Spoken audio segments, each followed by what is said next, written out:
Chapitres 12 à 16 Lois et ordonnances. Les discours précédents sont de véritables prédications sur les grands principes de la vie religieuse, la loi, l'amour, la fidélité envers l'Éternel. Nous entrons maintenant dans la partie spécialement législative. Elle traite des sujets suivants. La sainteté d'Israël comme peuple, qui doit être sauvegardée par l'unité du lieu de culte d'abord, puis par la discipline pleine de fermeté que le peuple exercera sur lui-même, chapitres entre 12 et 13. La sainteté de chaque individu israélite, elle exige de lui le respect de son propre corps, la pureté dans son alimentation, le paiement consciencieux des dîmes, la célébration régulière des fêtes, Deutéronome 14.1 à 16.17. La fidélité des diverses autorités théocratiques aux devoirs de leur charge, Deutéronome 16.18 à 18.22. L'observation des devoirs de la vie publique et domestique, ainsi que l'application de toutes les pénalités légales qui s'y rapportent, chapitres 19 à 26.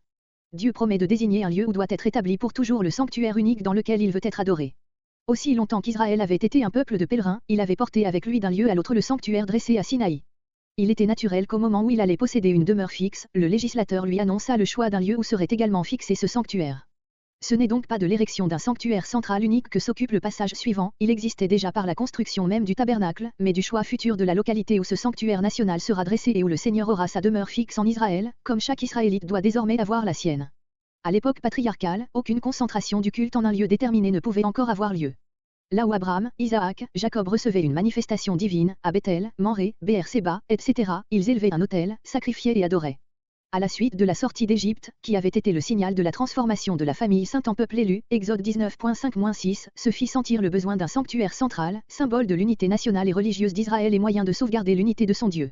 À ce moment-là, Dieu ordonna à Moïse la construction du tabernacle et il statua en même temps, en indiquant la manière de lui construire un autel, que partout où l'Éternel ferait souvenir de son nom, c'est-à-dire manifesterait sa présence par une apparition sensible, le témoin de cette révélation élèverait un autel semblable et qu'il serait béni chaque fois qu'il viendrait adorer en ce lieu-là, Exode 20.24.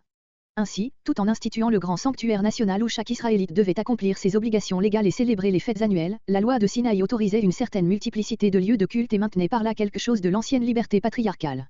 Nous voyons par l'exemple de Gédéon, juge 6.24, et de Manoah, père de Samson, juge 13.6, qui élève un autel à l'endroit où l'ange de l'Éternel leur est apparu, que l'ordonnance divine avait été comprise de cette manière et avait passé dans les muresses. On dut plus particulièrement se souvenir de cette autorisation au moment où, entrant en Canaan, la terre des patriarches, le peuple allait se retrouver pour ainsi dire à chaque pas en face des lieux auxquels se rattachait le souvenir des anciennes révélations de l'Éternel. Mais d'autre part le danger qui naissait de cette liberté est aisé à comprendre. Les Cananéens avaient dans le même pays une foule de hauts lieux consacrés au culte de leurs faux dieux, et combien n'était-il pas à craindre qu'Israël, disposé comme il l'était à l'idolâtrie, ne confondît en une seule et même catégorie ces deux sortes de lieux de culte, appelés hauts lieux les uns et les autres. C'est pourquoi au moment où Israël va faire son entrée en Canaan, Dieu lui annonce qu'il choisira un lieu spécial où devra être dressé le sanctuaire dans lequel le vrai culte national sera célébré, et il prend soin de lui inculquer de la manière la plus sévère l'attachement à ce sanctuaire qui seul sera sa demeure au milieu de son peuple. Cette ordonnance et cette promesse, sans exclure expressément les cultes célébrés sur les hauts lieux à l'honneur de l'Éternel, tendaient certainement à l'absorption de ces cultes particuliers dans celui du grand sanctuaire national. L'instabilité de l'état politique du peuple, pendant tout le temps des juges, ainsi que la dislocation du sanctuaire après que l'arche, prise, puis rendue par les Philistins, se trouva pour un longtemps séparée du tabernacle, ne permirent pas durant cette période l'exécution de la promesse divine, le peuple n'avait pas dépossédé les Cananéens, l'idolâtrie avait repris le dessus, les peuples voisins opprimaient Israël. Ce ne fut qu'à l'époque de David que le terrain se trouva suffisamment préparé, au point de vue politique et religieux, pour réaliser la mesure annoncée dans notre passage. David ne fut pas plus tôt affermi sur son trône, qu'il se préoccupa du lieu où devait être établie la nouvelle demeure de l'Éternel, 2 Samuel 7. Assisté par le prophète Gad, David, après avoir offert sur Morija le sacrifice expiatoire à l'ange de l'Éternel qui lui était apparu là, 2 Samuel 24.16, comprit que c'était le lieu que lui désignait l'Éternel. Mais ce fut à Salomon que fut réservé l'honneur de construire le temple, qui remplaça le tabernacle. Cette construction aurait dû, comme l'on voit, entraîner la suppression des cultes monothéistes célébrés dans le reste du pays et c'est bien là le sens de la remarque de l'auteur du livre des rois, 1 Roi 3.2. Mais cette conséquence ne put se produire brusquement. La loi ne l'avait pas expressément énoncée. De là vient que même les rois pieux comme Asa, 1 Roi 15.14, Jasophet, 1 Roi 15.24, Joëz, 2 Rois 12.3, Amatsia, 2 Rois 14.4, Osios, 2 Rois 15.4, Jasum, 2 Rois 15.35, malgré leur zèle, ne réalisèrent point cette mesure radicale, ce qui leur attire de la part de l'auteur du livre des rois 1 mai, comme restriction au bon témoignage qu'il leur rend. Ce fut Ézéchia d'abord, 2 Rois 18.4, puis un peu plus tard Josia, qui parvinrent enfin à supprimer tous les lieux de culte consacrés à l'Éternel, qui subsistaient encore à côté du temple de Jérusalem. Mais ce fait n'est point une raison suffisante pour placer la composition du Deutéronome à l'époque de l'un ou l'autre de ces rois. Tout le développement religieux d'Israël tendait au but qui fut alors atteint et dont les circonstances que nous venons de rappeler avaient retardé si longtemps la complète réalisation. Le fait remarquable raconté Josué 22 montre comment, déjà au moment de la conquête, les tribus israélites se sentaient attachées au sanctuaire principal et faisaient peu de cas, en comparaison, des autres lieux de culte qui pouvaient exister à côté de celui-là. À la promesse de choisir dans la suite un lieu où sera fixé le sanctuaire, est ajoutée dans cette ordonnance l'autorisation accordée en dérogation à la loi du désert, Lévitique 17, de tuer les animaux destinés à l'alimentation du peuple dans tous les lieux où il habitera. Cette abrogation devenait indispensable au moment où Israël allait occuper toute la terre de Canaan et cesser d'être réuni, comme il l'avait été dans le camp, autour du sanctuaire.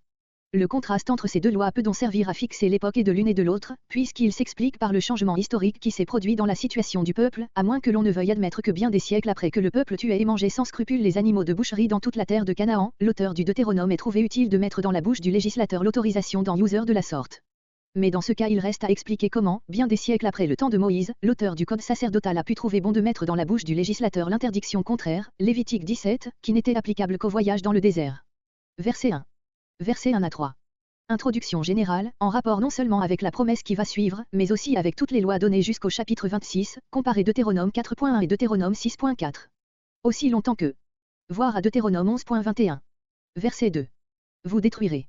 Ordre déjà donné Deutéronome 7.5 est répété ici pour préparer le contraste de l'ordre suivant, verset 4.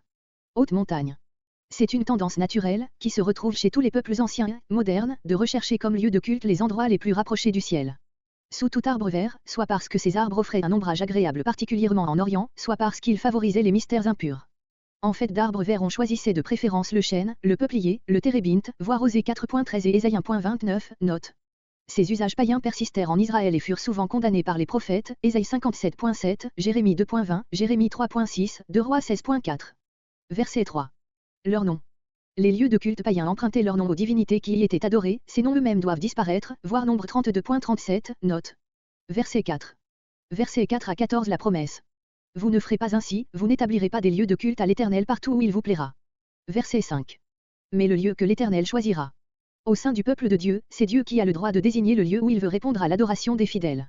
L'arbitraire de l'homme ne doit être pour rien dans ce choix.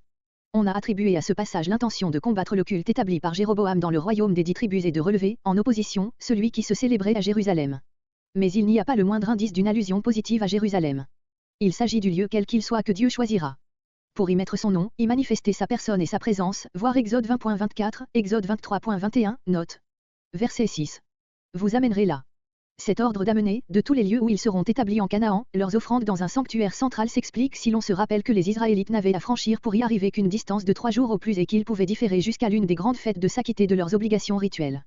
Vos Lacoste c'est vos sacrifices, vos Lacoste c'est vos autres sacrifices sanglants. Vos dîmes. On pense au premier coup d'œil en lisant ce mot à la dîme prescrite Lévitique 27.30 et nombre 18.21-30 qui devait être payée aux Lévites pour fournir à leur entretien et sur laquelle ceux-ci devaient à leur tour prélever la dîme qu'ils payaient aux sacrificateurs. Mais ce qui suit, versets 7 et 8, montre qu'il n'en est rien et qu'il s'agit ici d'une dîme que l'Israélite doit prélever en vue de lui-même et de sa famille, dans le but de pourvoir aux dépenses des voyages qu'il devra faire au sanctuaire et des séjours dans le lieu où ce sanctuaire sera établi. C'est ce qui explique pourquoi cette ordonnance est si étroitement liée à la promesse de l'établissement du sanctuaire central.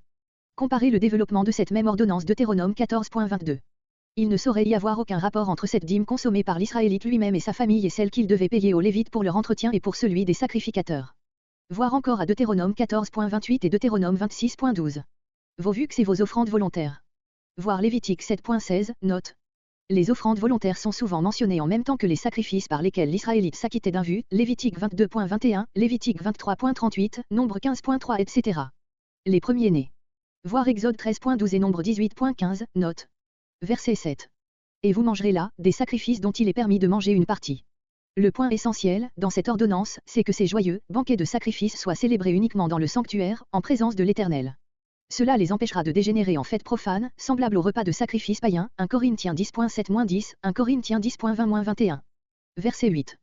Pendant le voyage au désert, où les tribus vivaient plus ou moins dispersées, Nombre 20.1, note, la loi n'avait pu être strictement observée, témoin l'abandon de la circoncision et de la Pâque. Verset 11. Toute offrande de choix. Même, pour de simples vues et des dons purement volontaires, on ne doit offrir à Dieu que des objets de choix. Verset 12. Vous vous réjouirez. Le caractère joyeux du culte est un des traits distinctifs de la législation du Deutéronome, Deutéronome 14.26, Deutéronome 16.11, Deutéronome 26.11, Deutéronome 27.7. Et le Lévite qui sera dans vos portes, qui habitera dans l'enceinte de vos villes. Il ne s'agit point ici de la dîme que l'Israélite doit payer au Lévite pour son entretien ordinaire, mais des voyages au sanctuaire et des repas qui s'y célèbrent, ce sont des fêtes de famille auxquelles le Lévite doit aussi être invité à prendre part.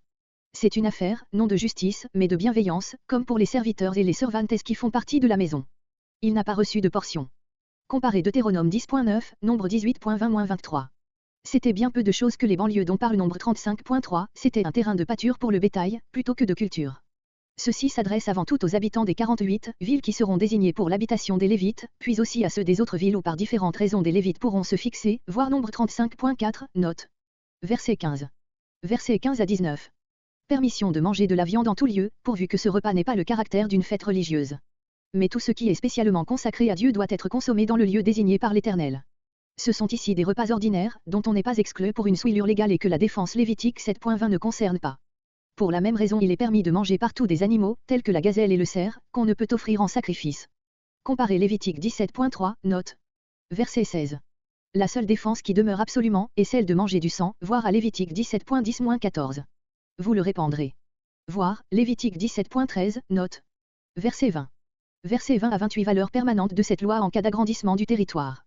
Allusion aux promesses Genèse 15.18, Exode 23.30-31. Quelle que soit la distance du sanctuaire à laquelle les membres du peuple puissent habiter, il leur est interdit d'offrir des sacrifices privés. Il vaut mieux ne pas offrir de sacrifices que de les offrir dans un autre lieu que le sanctuaire. Verset 23. Car le sang, c'est l'âme. Voir Genèse 9.4, note et Lévitique 17.10-14. Verset 27. Ralacosts, sacrifice. Voir verset 6, note. Verset 29. Verset 29 à 31 défense générale d'imiter les coutumes idolâtres. Dans l'Antiquité régnait l'idée que chaque pays avait son dieu ou ses divinités spéciales et que celui qui les abandonnait attirait sur lui la malédiction. Comparez 1 Samuel 26.19, 2 Rois 17.26. Israël ne devait pas se laisser prendre à ce piège. Verset 31. Tu n'agiras pas ainsi envers l'Éternel, même en continuant à servir l'Éternel, tu ne joindras pas à son culte celui des divinités adorées de tout temps par les peuples du pays où tu vivras. Elle brûlait. Allusion au culte de Moloch. Il y eut des rois de Juda même qui se laissèrent entraîner à imiter cet exemple, 2 Rois 21.6. Moïse ne cite qu'un des excès de l'idolâtrie palestinienne, mais un des plus hideux et par lequel toute cette religion se juge elle-même. Verset 32. Dans le texte hébreu ce verset est le premier du chapitre suivant.